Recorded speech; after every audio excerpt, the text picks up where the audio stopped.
తిరుపతి తొక్కిసలాట ఘటనపై judicial commission 3వ దశ న్యాయ విచారణ జరుగుతుంది. టీటీడీ పోలీసుల సిబ్బంది తప్పిదం వల్లే ఈ ప్రమాదం జరిగిందని ఆరోపించిన 16 మంది బాధితుల సమక్షంలో తిరుపతి కలెక్టరేట్ వీడియో కాన్ఫరెన్స్ హాల్లో జస్టిస్ సత్యనారాయణమూర్తి విచారిస్తున్నారు. విచారణకు హాజరైన మాజీ ఎస్పీ సుబ్బారాయుడు, మాజీ జేఈఓ గౌతమి, సస్పెండ్ అయిన డీఎస్పీ రమణకుమార్, గోశాల మాజీ డైరెక్టర్తో పాటు తదితరులను కమిషన్ ప్రశ్నిస్తుంది.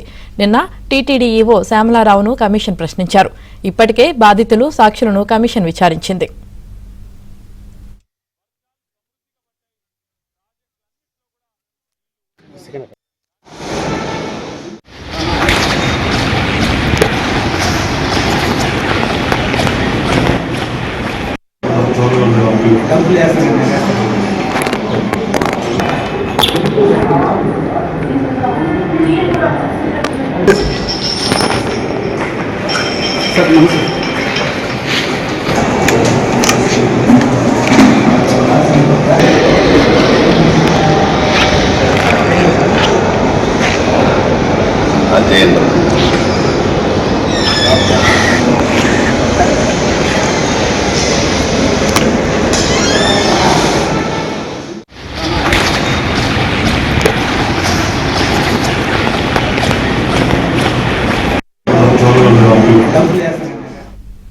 తిరుపతి తొక్కిసలాట ఘటనపై జ్యుడిషియల్ కమిషన్ 3వ దశ న్యాయ విచారణ జరుగుతుంది.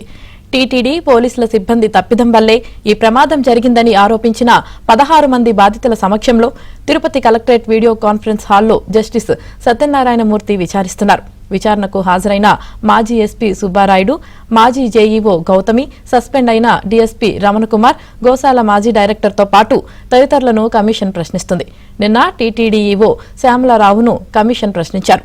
ఇప్పటికే బాధితులు, సాక్షులను కమిషన్ విచారించింది.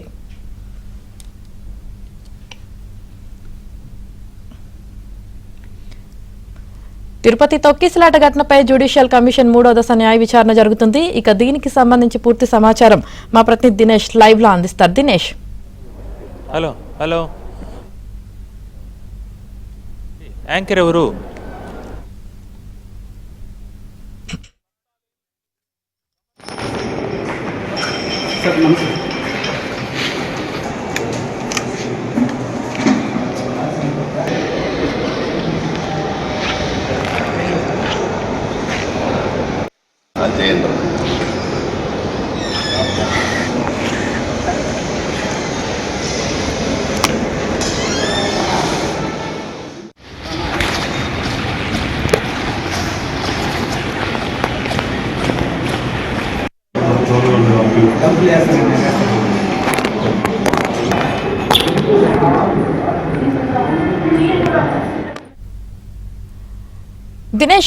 దినేష్ చెప్పండి, దీనికి సంబంధించి మీ దగ్గర ఉన్న పూర్తి అప్డేట్స్ ఏంటి?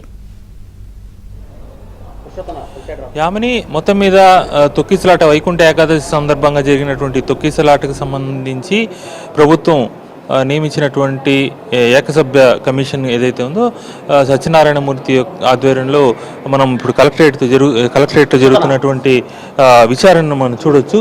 పెద్ద హాల్లో పెద్ద ఎత్తున మనం చూడొచ్చు వందలాది మంది పోలీసుల్ని విచారిస్తున్నటువంటి కోర్టు హాల్ లాంటిది దృశ్యం అంతా కూడా మనం చూడొచ్చు. టోటల్గా కోర్టు హాల్ లాంటిదే. మామూలు కోర్టులో ఎలాగైతే విచారణ జరుగుతుందో అలాగే ఈ యొక్క దీనిపైన విచారణ జరుగుతోంది. అంటే మామూలుగా ఎవరైనా కూడా కమిషన్ రిపోర్ట్ అనగానే ఆయన విచారణ చేసి తొందరగా రిపోర్టు ఇచ్చేస్తారేమో అనేటువంటి పరిస్థితి ఉండొచ్చు. అయితే రెగ్యులర్ కోర్టు ఎలాగైతే నడుస్తుందో అలాగే సాక్షుల విచారణ కావచ్చు. అంటే వీడియో కాన్ఫరెన్స్ ద్వారా బాధితులతో మాట్లాడినప్పుడు బాధితులు ఈ యొక్క సంఘటనలో పోలీసులు కావచ్చు, టీటీడీ ఉద్యోగుల యొక్క తప్పు ఉందని చెప్పి స్పష్టంగా ఆరోపణ చేశారు.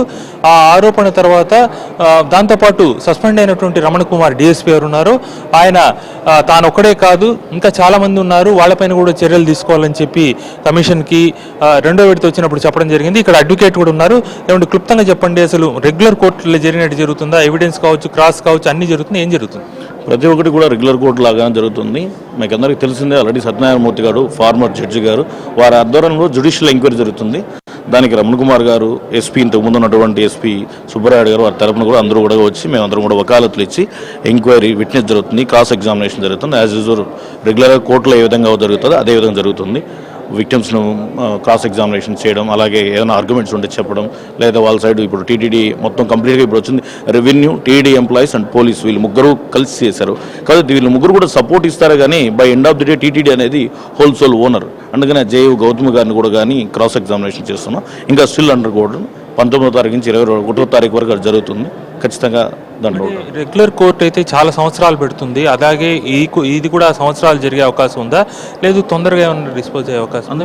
రెగ్యులర్ కాదున్నా విత్ కంటిన్యూస్ 3 days 19, 20, 21 3 రోజులు కంటిన్యూగా ఉదయం 10 నుండి సాయంకాలం 5 గంటల వరకు జరుగుతుంది. కాబట్టి యాజ్ సూన్ యాజ్ ఈ యొక్క కమిటీ ఏదైతే ఇస్తుందో రిపోర్ట్స్ అన్ని కూడా కానీ దాంట్లో ఎంటర్ చేపిస్తున్నారు, క్రాస్ ఎగ్జామినేషన్ రికార్డ్ చేస్తున్నారు. కాబట్టి soon with in 3 to 4 days ఈ కమిటీ యొక్క రిపోర్ట్ కూడా వస్తుంది. 60 మంది 13 మంది టీటీడీ ఉద్యోగులు వీళ్ళందరూ ఉన్న నేపథ్యంలో మొత్తానికి మనం చూస్తున్నాము ఈ యొక్క నివేదిక ఆయన ఇచ్చేది ఒక రకంగా జడ్జిమెంట్ లాగా ఉంటుందనే భావన ఉంది.